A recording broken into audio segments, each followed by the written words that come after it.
Good morning, friends. We'll start UT4. So we have single crystal proofs, coaxial connector, center wire goes to the back of the crystal, outer wire goes to the front of the crystal via casing. Backing material to control the pulse length, piezoelectric transducer crystal, cut to half a wavelength, where a face cut to 1/4 of a wavelength. Probe casing metallic, contact wire from the casing to the front of the transducer crystal.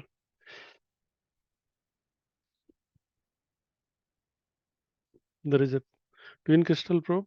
There is a perspex delay block. Note slight angulation to cause the beam to point towards the other block. Transmitter signal slightly tilted by shape of perspex block. The receiver crystal slightly tilted by shape of the perspex block. Damping block to control pulse length.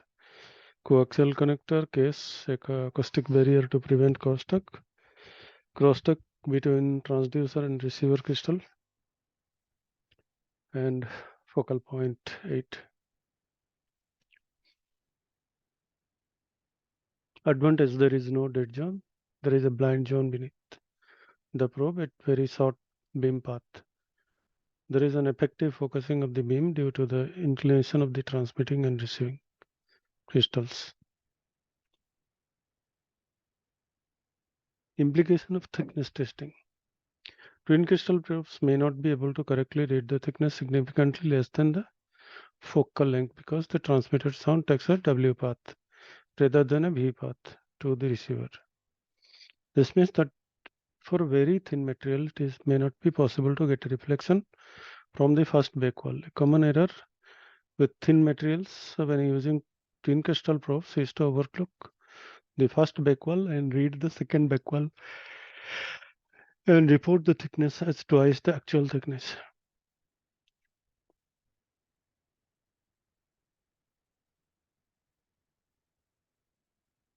So twin crystal probes have maximum sensitivity at focal length. Sensitivity drops away at other beam paths. The sensitivity of single crystal probes drops off at a predictable rate.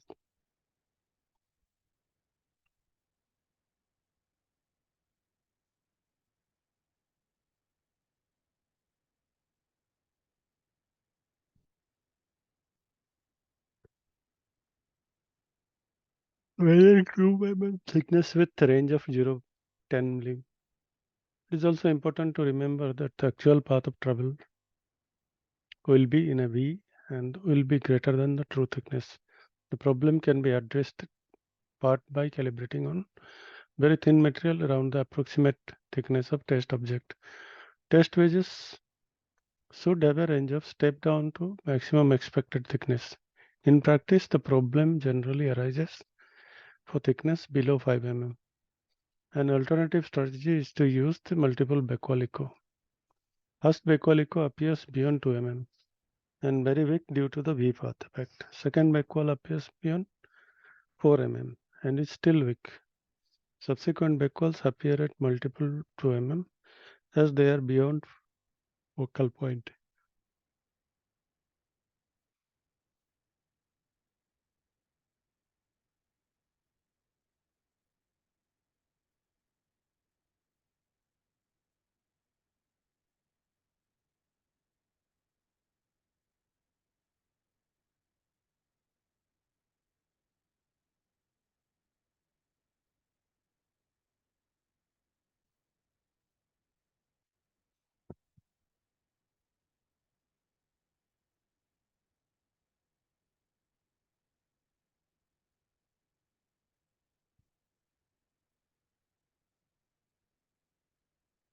Thickness can be read from the first backwall, single or by displaying a series of backwalls multiple.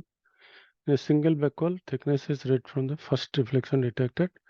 Reasons supporting the use of single backwall technique are direct reading without complication referred, where surface is poor reflectors such as corrosion pit, because these are less likely to miss out when using a single echo technique. Preferred for higher attenuation materials where it may be difficult to get to multiple backwalls. In multiple backwalls, total distance between several backwalls can be measured and the result is divided by number of reflections. In this example, deduct the third backwall from the sixth backwall equivalent to 3 thickness and divide by 3. Disregard the first and second backwall if they are inside the V path. One advantage of multiple backwall technique is increased accuracy. This occurs because the readability errors is spread across several thickness rather than just one. For example, if the calibration is 0 to 25 and the material is 5 mm thick, it is possible to measure between 4 backwalls and divide it by 4. The readability of the screen is 0.25 mm, 1% of 25, and this error is divided between 4 thickness rather than 1, and readability improves by factor of 4. Ignore the first and second backwalls inside V path. Third backwall thickness, sixth backwall minus third backwall divided by 3.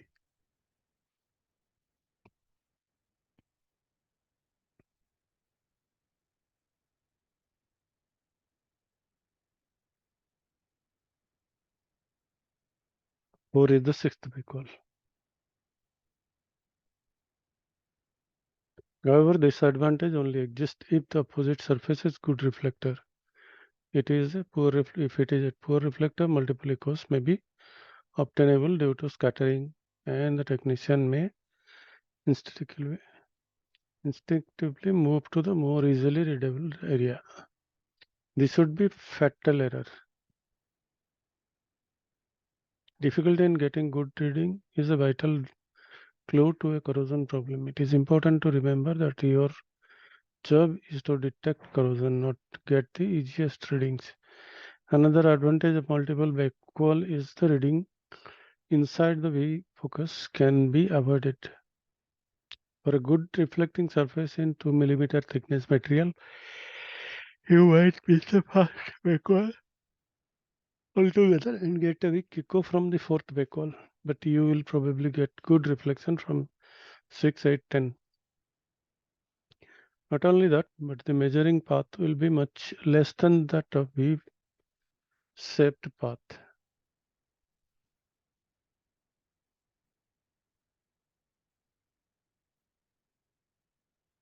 So twin crystal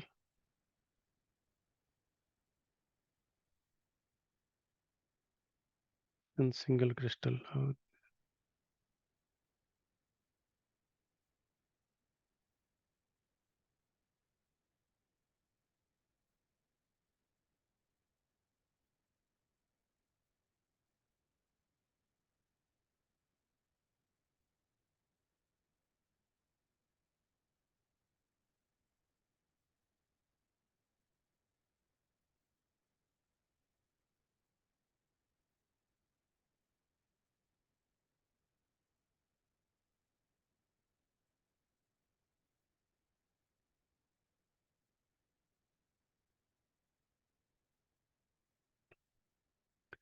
Surface coating can cause inaccuracies in thickness test. Many thickness readings need to be taken over coated surface. The principal problem with coated surface is that the surface coating thickness will be measured as well as the residual metal thickness, and in many cases the velocity of sound in the coating is lower than the velocity of steel, and this multiplies the error.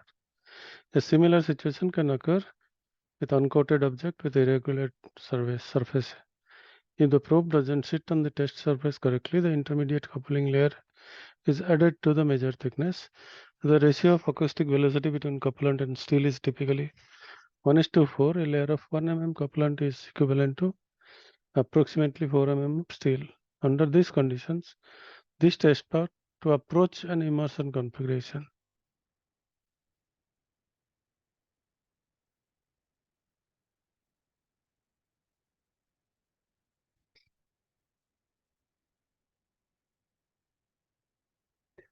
The coping strategies for dealing with surface coatings and irregularities include removal of the coating and cleaning the bare metal. For obvious reason, this will cause some difficulty and cost to plant owners. Only consider this as the last resort. Using a Test stepwise with similar coating characteristics for calibration using multiple echo technique, echo to echo, and reading between backwards on the assumption that the successive backwards will be confined to the base metal and will be truer indication of the thickness. This seems to work well in practice.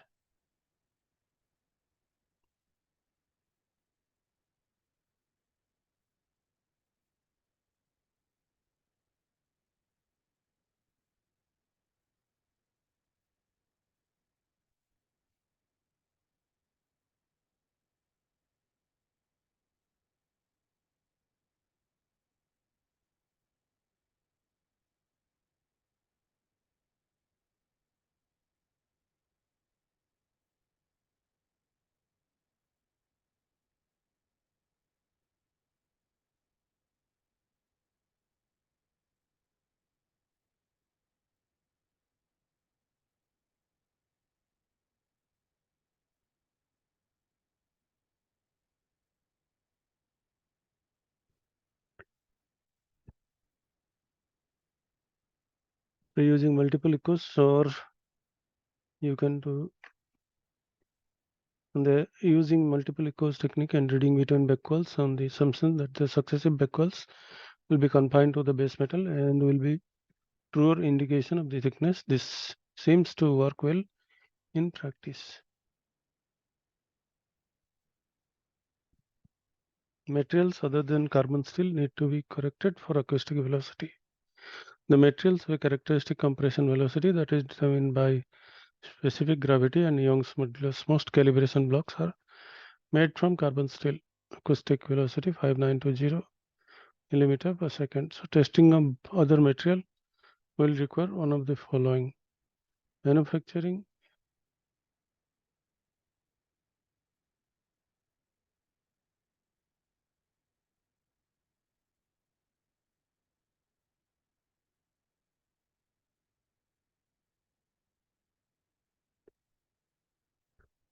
all materials have characteristic compression velocity that is determined by the specific gravity and Young's modulus. Most calibration blocks are made up of carbon steel 5920. So testing other materials will require one of the following: manufacture a stepwise for calibration made from the same material is the most certain technique for the calibration, but may not always be practically or economically sound. Remember that the stepwise need to cover the full range of the thickness measured and must be accurately machined and measured.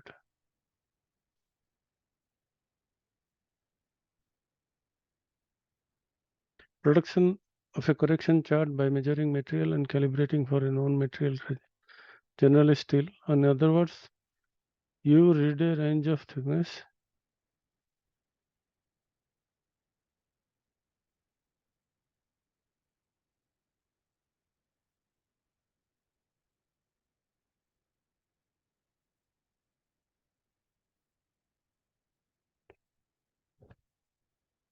the production of correction chart by measuring material and calibrating for a known material, generally steel. In other words, you read a range of thickness in unknown materials as if it were steel.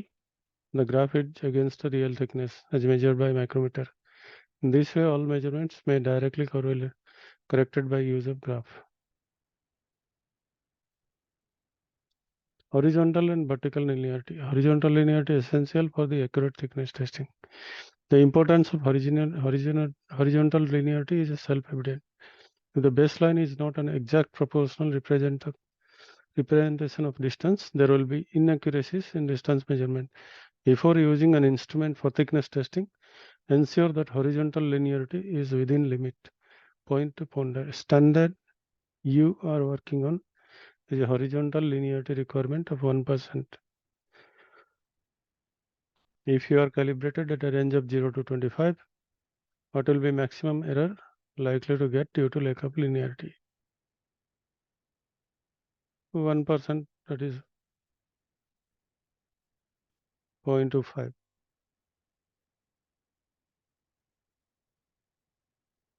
There is a common misconception that vertical linearity is not important in thickness measurement. Many technicians take the view That all that is important is sharply rising left hand flank for the most accurate readability, and this can be achieved by using an excessive suppression. In this case, this can cause inaccuracies. Remember that a rectified trace is merely a representation of unrectified wave, and the real wave is pulse envelope. To get the best accuracy, it is preferable to measure through the same point on the wave as was used in calibration. If this is not done, the reading will be out of at least half and possibly one whole wavelength. Excessive suppression can remove the leading rising section of the pulse envelope, and you may end up measuring different portions of the trace. Refer to the twin crystal trace shown in the right. Small amount of suppression was added to the traces of echoes inside V path.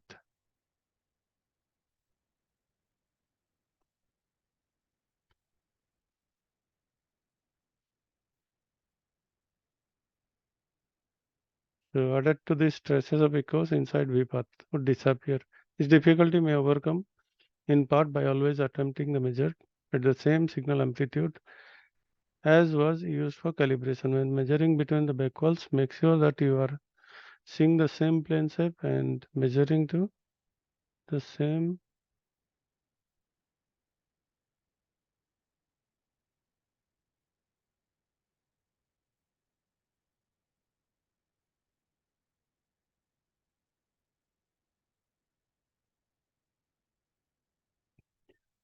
So this difficulty may overcome by part of always attempting to measure same signal amplitude as was used for calibration.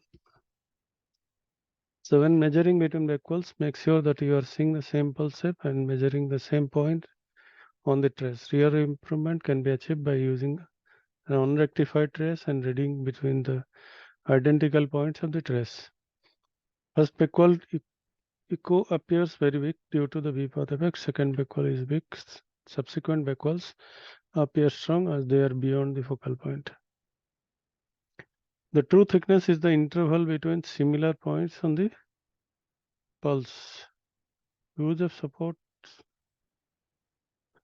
suppression will distort the trace by removing the lowest amplitude portion of the pulse.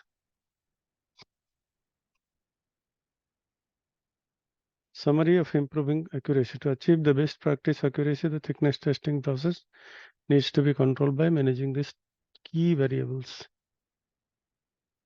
Horizontal linearity, ability to read correct beam path length. Vertical linearity, ability to read the echo shape correctly. Material need to know acoustic velocity. Have a calibration blocks, dimension accuracy and material homogeneity. Couplant, excess couplant may errors in single vehicle measurement. Twin crystal, E-path inaccuracies inside the local point. For curved surface, ensure that the crystals are aligned correctly. For pipes, align the crystals side by side along the pipe axis.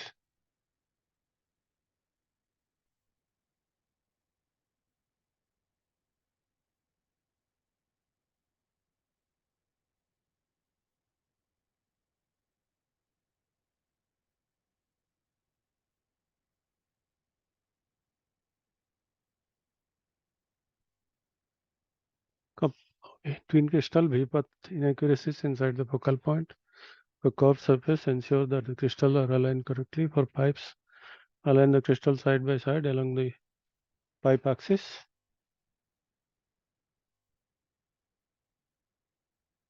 Remote surface counter critical area may not be good reflector. Avoid measuring a point just because it's a good reflector.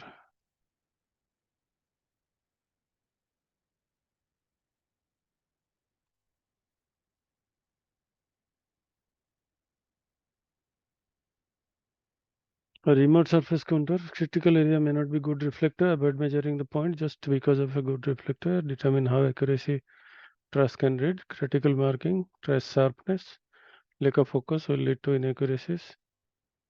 Calibration range, use the shortest possible range to get best readability. Visual acuity determines how well the trace can be read by the technician.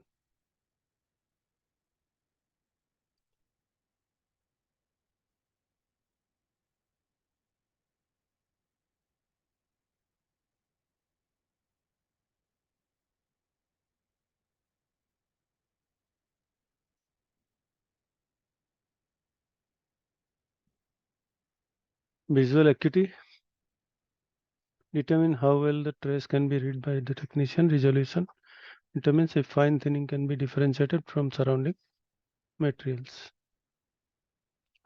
The principal use of thickness testing is to find corrosion. Corrosion is a whole discipline of its own and well beyond the scope of these notes. Any thickness testing program should be driven by knowledge of likely cause of corrosion and possible failure.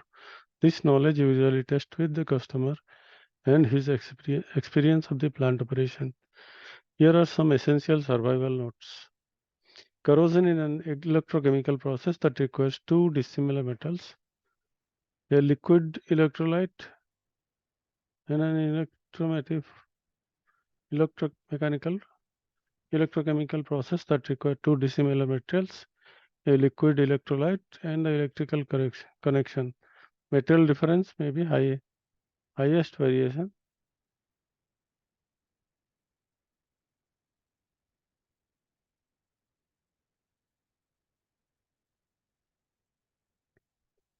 The corrosion can occur at generalized thickness reduction, localized corrosion pits, or as cracking by stress corrosion or corrosion fatigue. This is probably the easiest type of corrosion to measure. The monitor with ultrasonic mechanism is gradual overall thinning, which can be monitored by measuring selected points at regular intervals. The equipment needs to be accurately calibrated and appropriate technique shall be used. Digital instruments are ideal for this application as it often involves a multiplicity of routine repeat readings for data reference.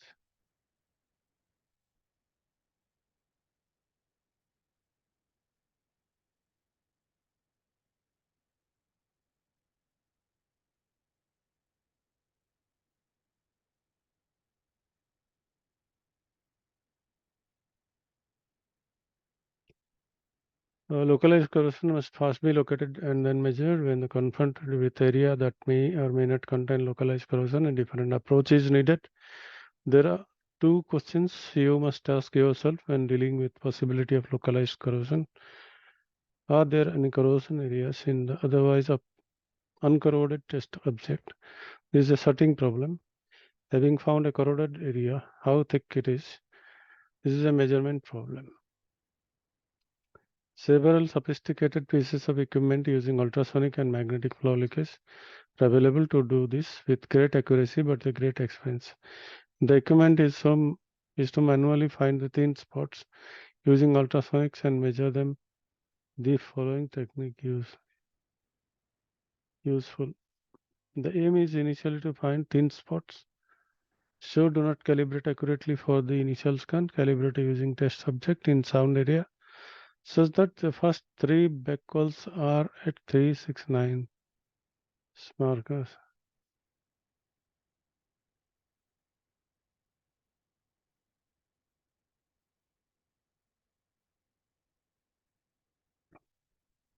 Calibrate using the test object in a sound area such that the first three backcalls are have at the 369 markers.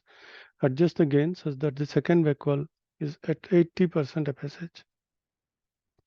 Mark out the area of examination into manageable squares. 300 square meter is a convenient size. Scan each area rapidly, ensure full coverage, and develop half a probe bit between scans.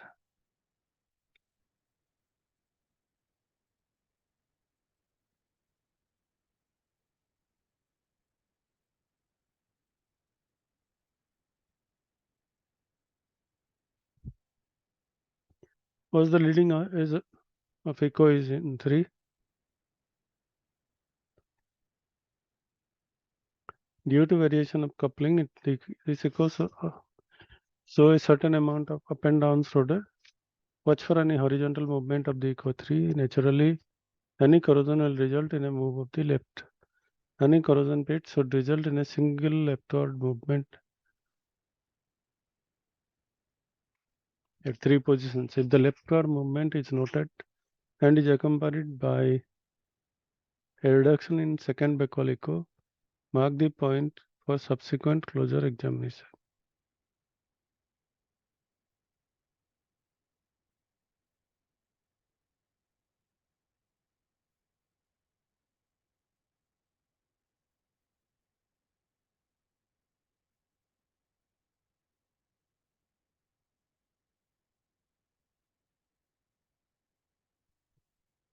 Any corrosion pit should result in slight leftward movement of three positions. If leftward movement is noted and accompanied by reduction in the second backwall echo, mark the point for subsequent closure examination. On competition, return to the marker point and measure accurately using the most accurate techniques. Keep in mind that this is a sorting scan, so it is not necessary to stop and measure everything post. Stress corrosion cracking and corrosion fatigue are both examples of corrosion cracking, the best treated using crack detection and measurement. Corrosion cracking can be best detected using an angle probe, as was done in angle beam examination. The best probe is generally 45 unless the material is very thin.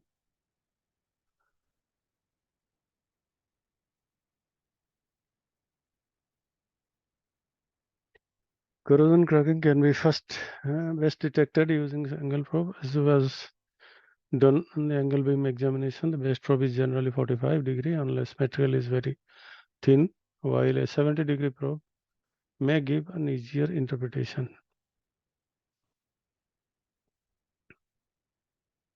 Very thick materials can be measured more accurately by more imaginative use of the range and zero control. Traditionally, range setting for the thickness testing.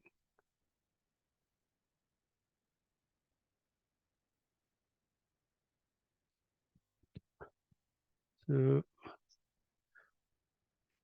for thicker material, the range is exceeded. The readability remains at 1% of the range. To measure a thickness of 160 millimeter, it would be necessary to use a range of say 0 to 200. At this range, the readability deteriorates to 2 mm. It is possible to achieve more better level of readability in the 25 mm range. Is used as the 0 is always shift so that the area of interest is at the center of the screen.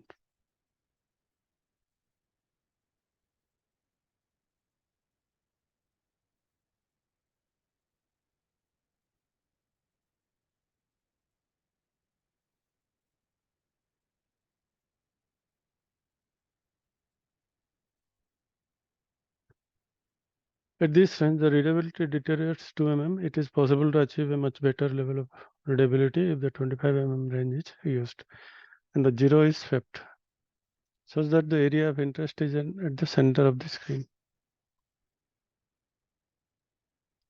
For example, to measure thickness around 160 mm accurately, use a accurate 25 mm step and place 6th back wall, 150 mm at the 0 point and 7th back wall at the 10 point. So the calibration of screen is now 150 to 175 mm.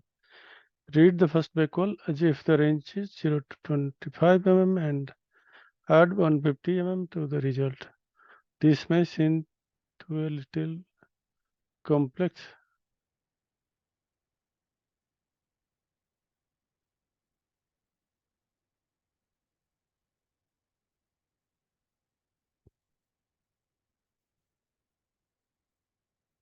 Always check long range initially to verify approximate thickness. Do not rely on drawing or otherwise advice. Do it yourself. Make sure that your instrument has enough zero delay.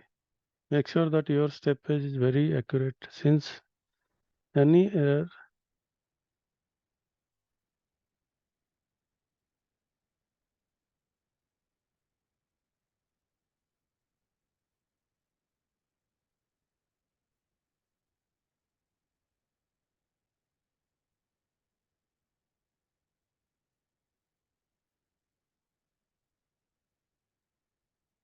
Make sure that your step edge is very accurate, since any error in the calibration block get multiplied as the number of backwalls increases. Very thick calibration blocks are often impractical.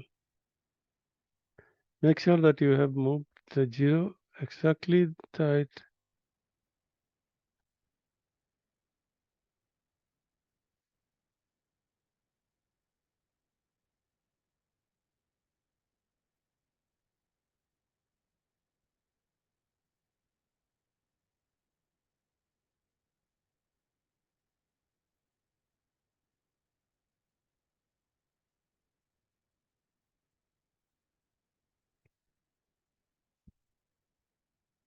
For example, to measure thickness of 160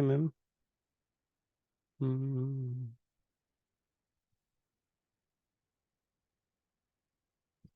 direct reading digital instruments. For discussion so far is centered on traditional A-scan display. Much of the ultrasonic thickness measurement undertaken is done with direct reading digital instruments. Some of the great advantages of newer digital instruments are lightness and ease of use, ability to select the first equal echo or multiple echo technique, liability to save reading to the software.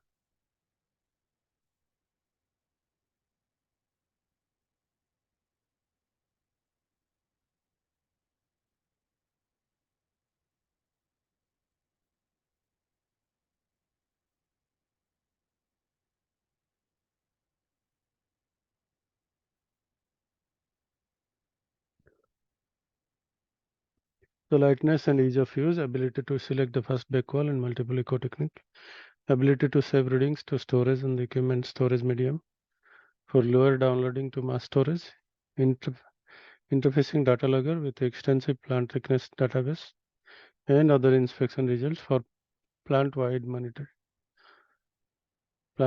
monitoring operation. Lower levels of skill required for routine measurement.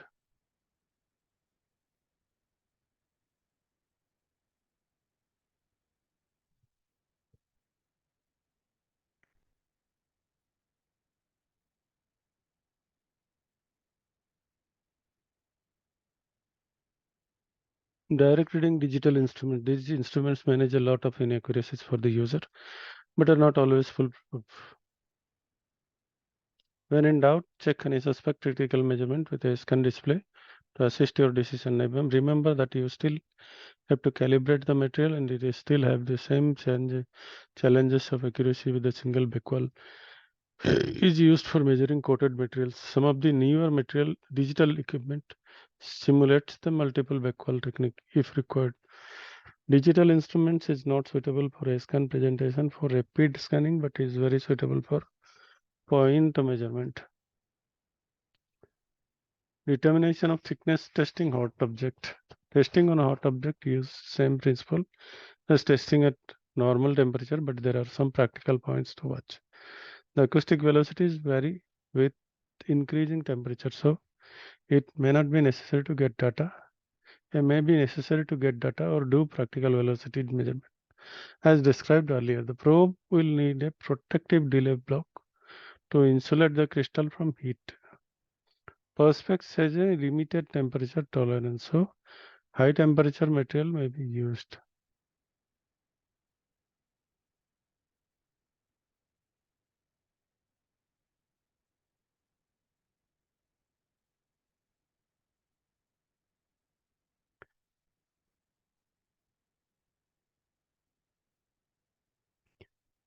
So the probe will need a protective delay block insulated the crystal from heat. Perspex has a limited temperature tolerance, so a high temperature material may be needed. The couplant will need to be high temperature grease or special high temperature couplant. Contact time needs to be very short to minimize the heat of the probe. To make measurement easier, have the surface well prepared for the point measurements. Apply the couplant to the probe, not the test object. Ultrasonic thickness testing often produces copious abundant amount of test data that has taken considerable effort to assemble in form of individual thickness reading. This data is much more useful when presented in more imaginative ways. Modern instrumentation process data to produce useful that transform the data from a large collection of numbers to thickness profiles and counters that are more easily understood by the user. Even without sophisticated computer technology, basic manually collected data can also be presented much more usefully. Ultrasonic thickness readings are simply data. Such data can be transferred into knowledge with a little thought. Figures G2 of A2 for blah blah shows an example of a counter map prepared from an open grid examination. An alternative is to code to various thickness ranges by color to assist in interpretation. The use of extremely simple light such that colored pencils can make the results extremely useful.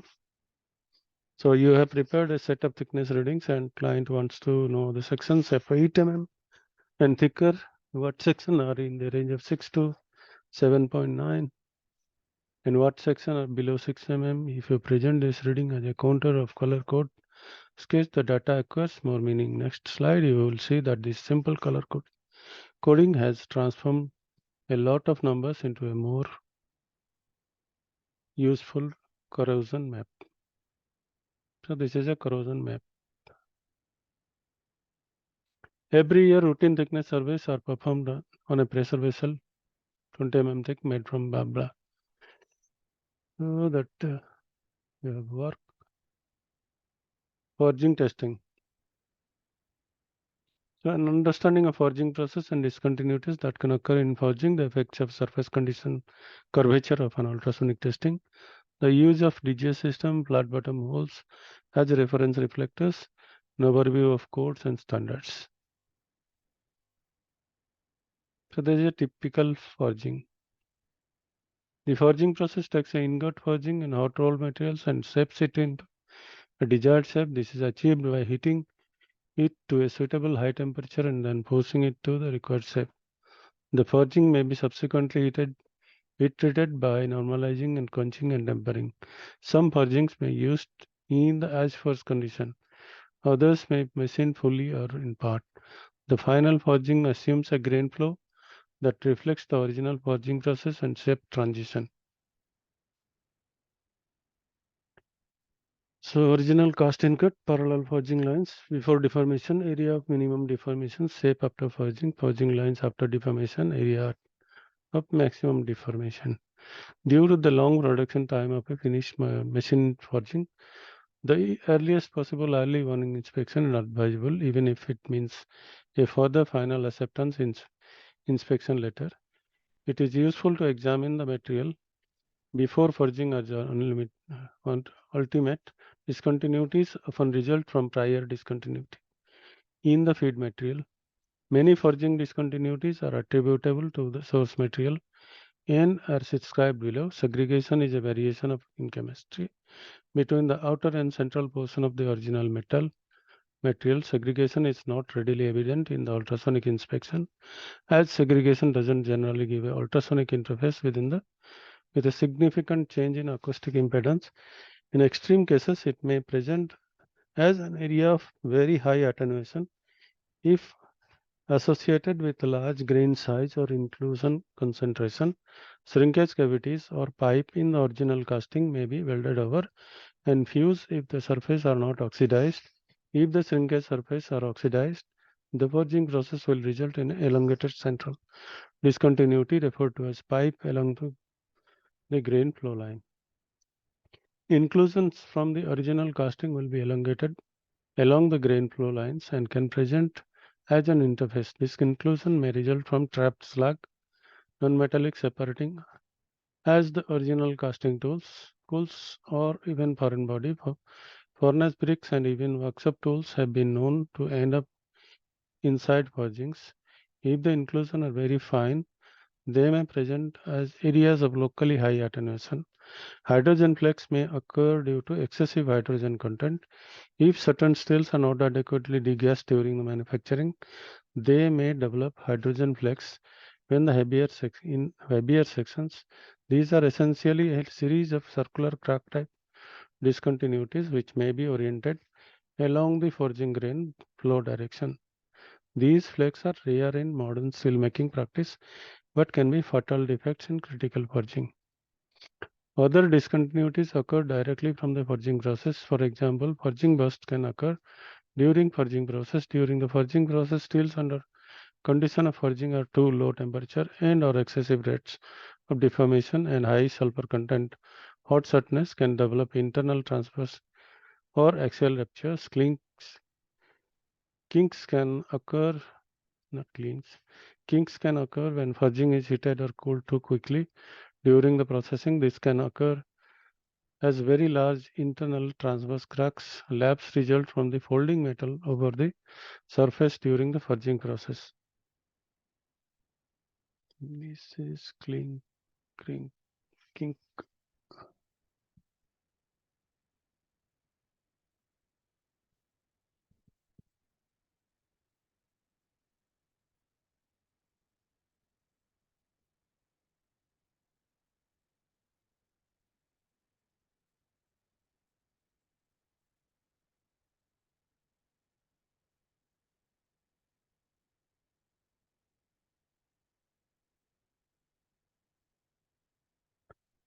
Ultrasonic examination need to consider all possibility discontinuity orientation, and in ultrasonic examination we need to scan transverse to the expected discontinuities to have best chance of detection. It is necessary to consider the flow lines and possible orientation of any hydrogen flecking.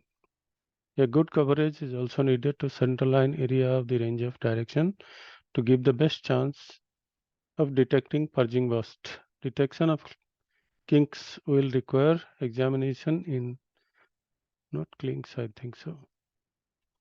Will require examination in the longitudinal direction as kinks will often not be detectable scanning in a transverse direction. Let's see afterwards.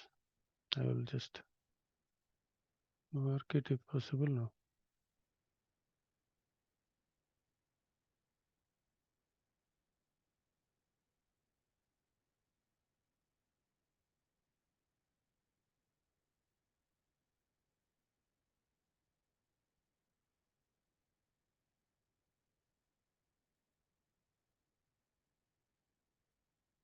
Surface roughness adversely affects sensitivity. Forging can start as raw material, progress to an as first surface condition, and then to a foolproof machined, rough machined, and ultimately finished machine surface. There can be no doubt that examination in the finished machine condition is ideal, but the realities are that you may be required to examine an earlier stage, and that this may be regarded by the parties as the final examination.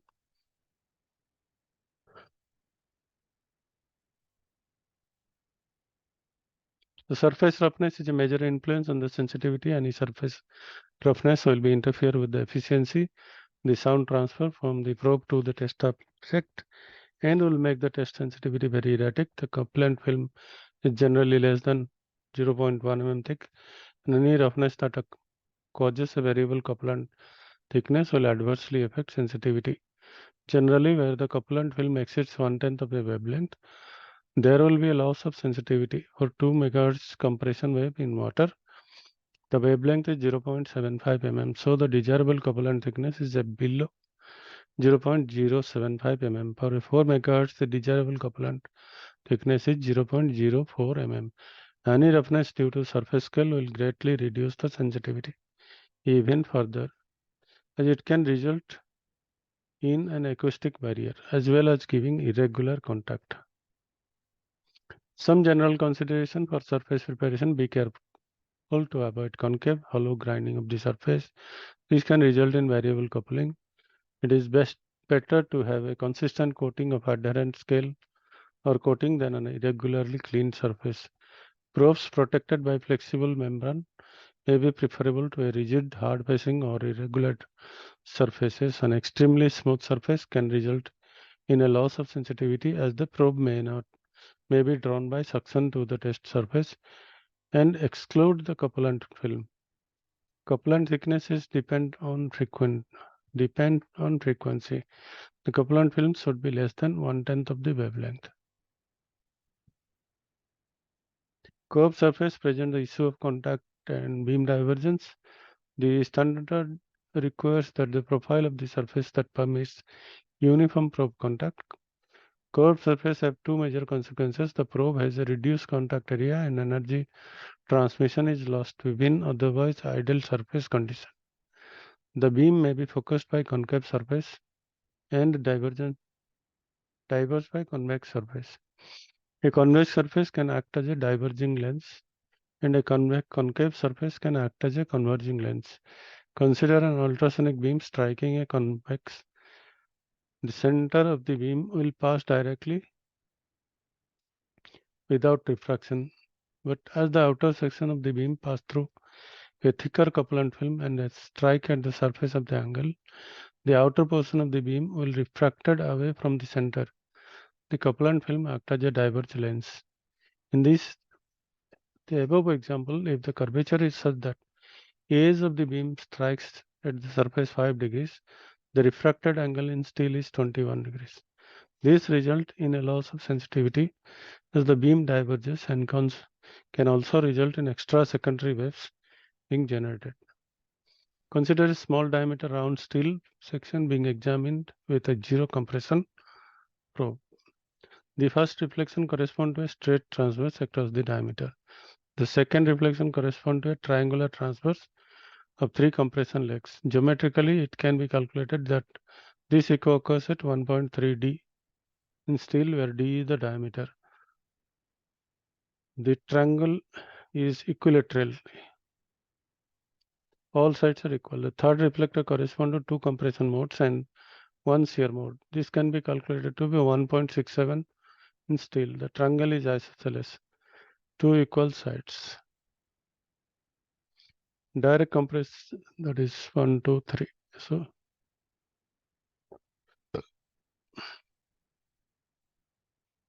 So you can see something like this. These are the back walls, the highest ones, but here it is somewhere matching. That is the problem.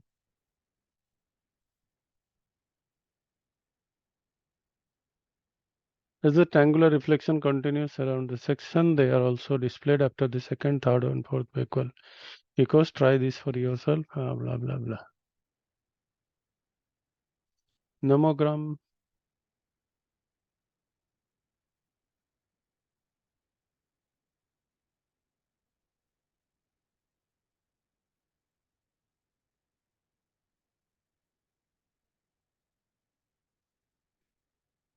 Reference block calibration, the test surface roughness and calibration standard shall be comparable to but no better than the item examined. Adjust the instrument controls to obtain the required signal amplitude from the flat bottom hole in the specified reference block. When the first surface reflection block calibration is specified, adjust the amplitude of the indication from the reference block or blocks to compensate for the examination surface curvature. Prior to use, verify DGS overlay matches the transducer size and frequency. Overlays are to be serialized to match the ultrasonic transducer and pulse echo testing system that they are to be utilized. Choose the appropriate DGS scale for the cross-sectional thickness of the forging to be examined. Insert the overlay over the CRT screen, ensuring the DGS scale baseline coincides with sweep line of the CRT screen. Place the probe on the forging and adjust the gain to make the first backwall echo appear clearly on the CRT screen.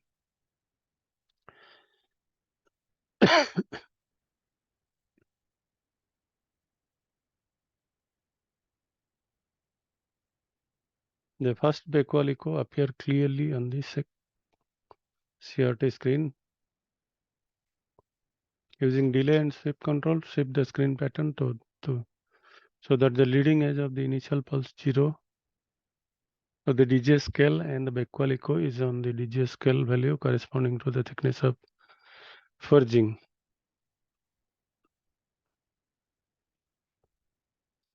So adjust the gain so that the forging backwall echo matches the height of the DGS reference slope within plus minus 1 dB.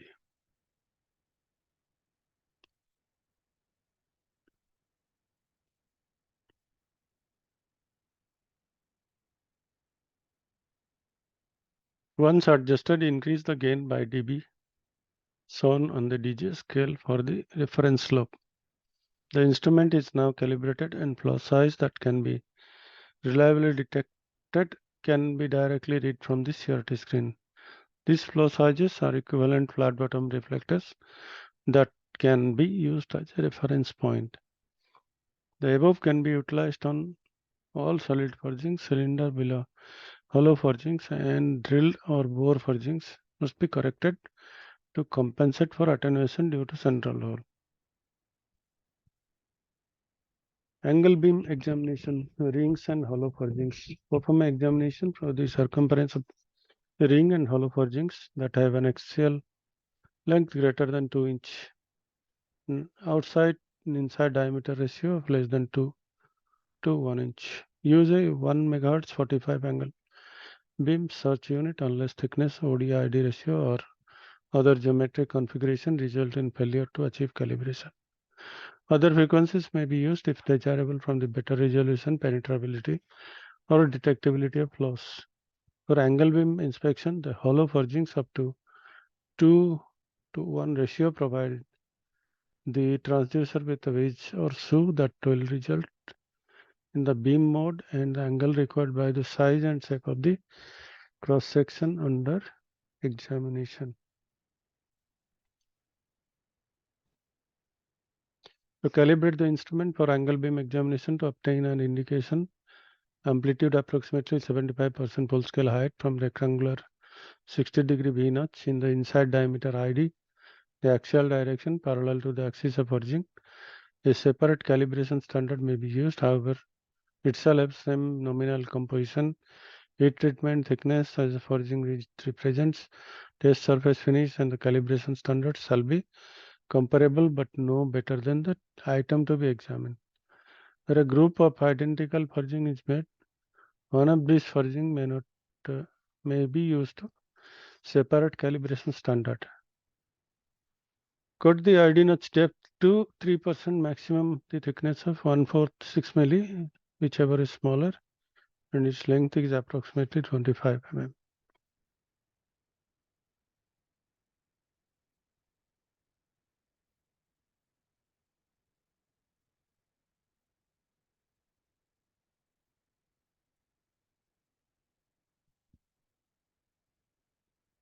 Thickness is defined as thickness of the forging to be examined at the time of examination at same instrument setting. Obtain a reflection from the similar OD notch. Draw a line through the peaks of the first reflection obtained from the ID OD notches. This shall be amplitude reference line. It is preferable to have notches in excess metal or test metal when possible. An OD notch cannot be detected when the examining OD notch to perform examination when practicable as indicated above the OD ID notches.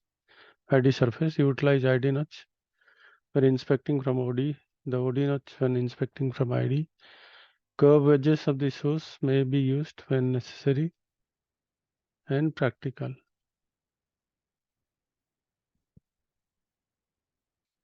Examine by scanning over the entire surface area circumferentially in both the clockwise and counterclockwise direction from OD surface. Examine forging, which cannot examine axially using a straight beam in the both axial direction with the angle beam search unit. For axial scanning, use rectangular or 60-degree V notch on the IDOD for the calibration. These notches shall be perpendicular to the axis of forging and have same dimension as the axial notch.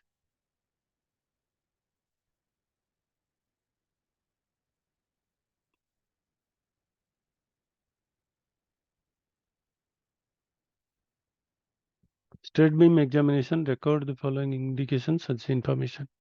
For the purchaser, these recordable indications do not constitute a rejectable condition unless negotiated.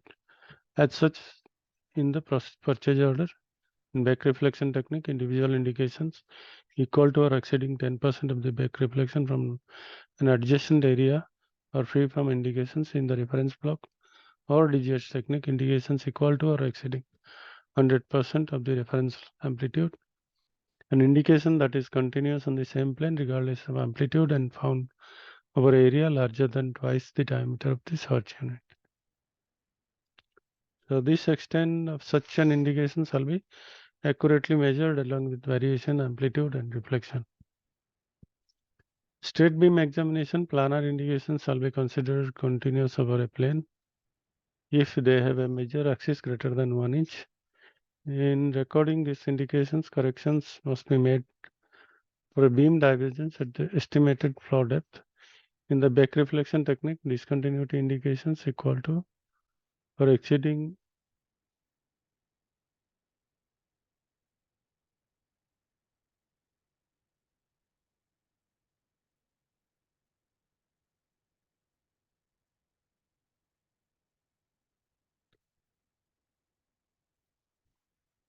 so planar indications shall be considered continuous over a plane if they have a major axis greater than 1 inch. In recording these indications, correction must be made for beam divergence at the estimated flow depth. The back reflection technique, discontinuity indication equal to or exceeding 5% of the back reflection. The reference block technique, indications equal to exceeding the 50% of reference amplitude, providing that they travel or continuous or appear as clusters.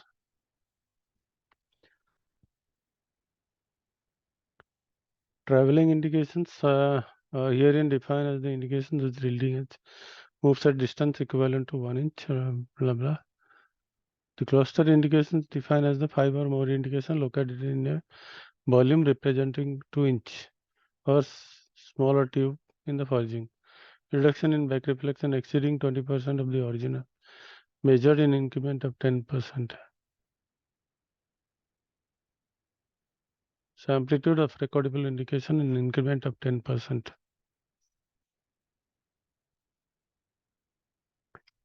A record discontinuity indication equal to exceeding 50% of the indication from the reference line. When an amplitude reference line cannot be generated, record discontinuity indication equal to or exceeding 50% the reference notch. These recordable indications do not constitute a rejectable condition unless negotiated as such as in purchase order. Forgings are manufactured with wide varieties of sizes, shapes, composition, melting process, and application. It is therefore impracticable to specify an ultrasonic quality level that would be universally acceptable for such a diversity product. Ultrasonic acceptance or rejection criteria for individual forgings should be based on a realistic appraisal of service requirements and the quality that can be normally be obtained in the production of the practical type.